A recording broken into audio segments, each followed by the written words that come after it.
Les remparts et Philippe Ier de Savoie. Voilà, eh bien bonjour chers amis, je vous retrouve aujourd'hui pour un nouvel épisode des visites privées du château de Septème. Aujourd'hui c'est un épisode important pour nous puisqu'on va vous expliquer les remparts du château. On a 1,1 km de remparts du XIIIe siècle et c'est ce qui fait la beauté de notre maison. Les gens viennent visiter le château mais les remparts ont un vrai intérêt historique également. Lorsque des historiens viennent, eh bien, ils constatent ce qu'un historien appelait le petit Carcassonne du Viennois. Alors ce cycle de remparts est assez imposant, vous le voyez ici derrière moi. Il est organisé avec une tour, de guets, des portes et puis des archères régulièrement distribuées. Je vais vous expliquer tout cela. Tout cela a été bâti par la maison de Savoie au XIIIe siècle, en 1280. Philippe Ier de Savoie construit ces remparts. Voilà, je vous explique maintenant sa vie. Philippe de Savoie est le 8e fils du comte de Savoie. La Savoie est à l'époque un État indépendant. Jeune, il est destiné à l'État ecclésiastique et multiplie les postes à travers l'Europe. On le voit à Metz, à Bruges, mais jusqu'en Angleterre. Sans jamais avoir dit une seule messe, il n'a pas été ordonné prêtre. Alors tout homme d'église qu'il est, Philippe prend les armes et prend possession de l'évêché de Lausanne, devient doyen de Vienne, évêque de Valence. Alors, il développe une politique d'appui très fort auprès du pape Innocent IV contre l'empereur Frédéric Barberousse. Le pape le fait alors archevêque de Lyon. Alors, comme il n'a jamais dit de messe, forcément les chanoines de la cathédrale étaient assez furieux de cette décision. Alors, soucieux d'un bon ancrage local, il conserve l'épiscopat à Valence et puis sa charge de doyen à Vienne, ici à 12 km de Septème. Philippe renonce aussi ensuite à ses charges religieuses et se dépouille de tous ses titres pour épouser l'héritière du comte de Bourgogne, qui est veuve à 58 ans. Il devient alors comte de Bourgogne. À la mort de ses frères, il devient 13e comte de Savoie en 1268. Alors c'est un calculateur, un ambitieux, un diplomate habile. Philippe mène une politique étrangère visant à développer la puissance de la lignée de la maison de Savoie. Il soutient le pape contre l'empereur. Il maintient des liens assez distendus avec Saint-Louis, le roi Louis IX, qu'il ne rencontre qu'une fois. Et puis il maintient aussi des liens avec la monarchie d'Angleterre. Une coalition des Habsbourg est montrée contre lui. Il avait 78 ans et il perd en fait assez peu de terres. Il va mourir en 1285. Dans la deuxième partie du XIIIe siècle, deux grandes maisons vont s'opposer. Deux chefs d'État, les comtes de Savoie, les dauphins de Viennois. La guerre va durer 70 ans parce qu'ils s'inquiètent mutuellement à travers des mariages. Alors, par exemple, le dauphin gagne le canton de Genève par mariage. Vous voyez, le canton de Genève est cette enclave jaune en plein milieu de cette enclave des terres rouges qui sont des terres de Savoie. L'héritière de Guy VII va épouser Humbert Ier de la Tour du Pin, une autre enclave delphinale en plein milieu du comté de Savoie. Philippe Ier lui-même acquiert des terres auprès de ces terres-là. Septème va être construit à un point stratégique, c'est le point le plus à l'ouest des terres de Savoie, entre Vienne et la Tour du Pin. Voilà, il fallait conserver les positions savoyardes ici. Et une grande base d'opération est construite par un architecte assez connu, Saint-Georges, qui va ensuite construire des citadelles à travers toute l'Europe, notamment en Angleterre. Voici une assez belle vue de l'ensemble des remparts. Au fond du parc, tout au fond, on voit une grande masse carrée. C'est le vieux fort qui était déjà là lorsque Philippe Ier de Savoie prend cette place. C'est sur ce vieux fort que j'ai déjà commenté qu'ils vont enchemiser un cycle de remparts. Alors c'est intéressant dans cette vue, derrière le château c'était une espèce de haute cour encore au pied du vieux fort, et puis devant le château il y avait le village permettant de contenir, dit-on, une armée de 1000 hommes. Entre les deux, il y a ce château qui à l'époque n'était pas là comme cela, mais qui permettait de barrer, de séparer les deux cours. On voit aussi sur cette photo que chacune des portes est dans un rempart concave par rapport à l'ensemble du cycle de remparts, parce que on pouvait protéger la porte en tirant de part et d'autre depuis les remparts. Je vous ai mis ici une vue du portail d'entrée. Il est sur la droite avec les armoiries de la famille au-dessus. Et puis on voit une meurtrière, c'est ce trait vertical à gauche du portail.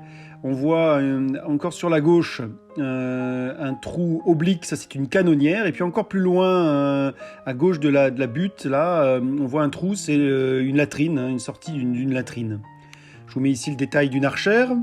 On voit à la base de la meurtrière une espèce de triangle qui permettait de bien assurer le tir.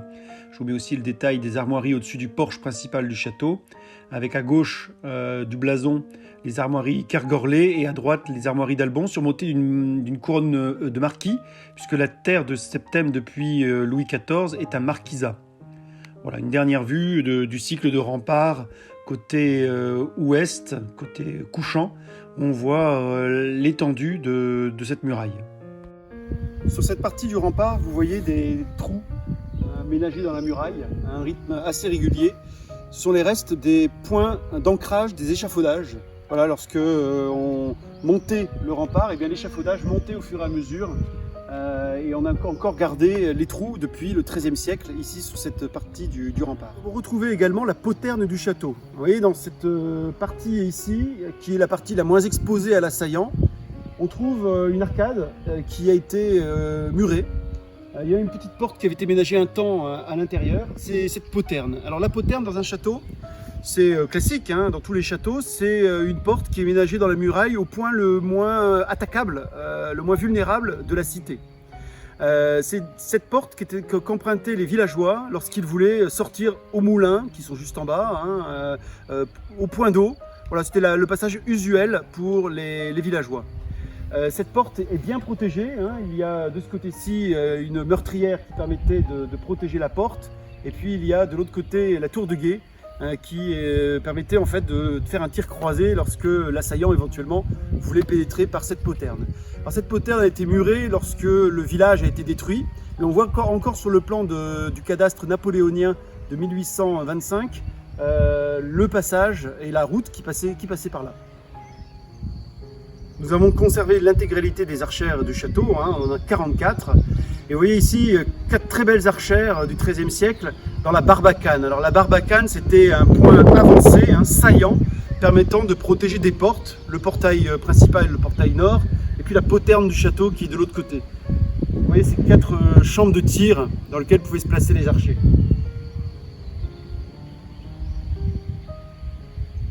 Et bien voici la tour de guet côté intérieur. Alors cette tour de guet est assez intéressante parce qu'on dit qu'elle est ouverte à la gorge. Qu'est-ce que ça veut dire? Ouverte à la gorge, ça veut dire qu'elle est ouverte du côté du village. En fait, si le château était pris d'assaut, en tout cas la tour était prise d'assaut, ça permettait d'éviter de créer un fortin permettant de tirer et de continuer à poursuivre la conquête de la place forte. Vous voyez la vue qu'on pouvait avoir lorsqu'on voulait tirer, surveiller, éventuellement tirer sur l'assaillant. On a tout le cycle de rempart côté ouest ici, une très bonne visibilité, et on l'a également sur un point encore plus haut pour shooter les assaillants qui approcheraient de la maison. Si on vient vers la porte sud, on voit la différence entre archère et meurtrière à l'intérieur des remparts. Vous voyez, l'archère est ici, on a une double archère sur cet angle du rempart. La chambre de tir est à l'intérieur pour permettre de tirer en manœuvrant l'arc depuis la chambre de tir intérieure. Tandis qu'une canonnière, c'est différent, puisque ici, vous voyez, la canonnière a une ouverture courte à l'intérieur, mais la chambre de tir est à l'extérieur, pour avoir une amplitude de tir pour tirer avec une arquebuse ou tout autre type de machine à poudre.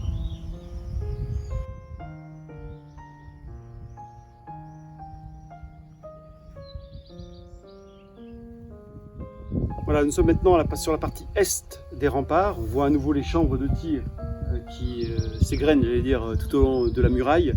Et on voit le reste du chemin de ronde. Alors, beaucoup de parties de chemin de ronde ont été perdues. On en a peut-être encore deux cinquièmes.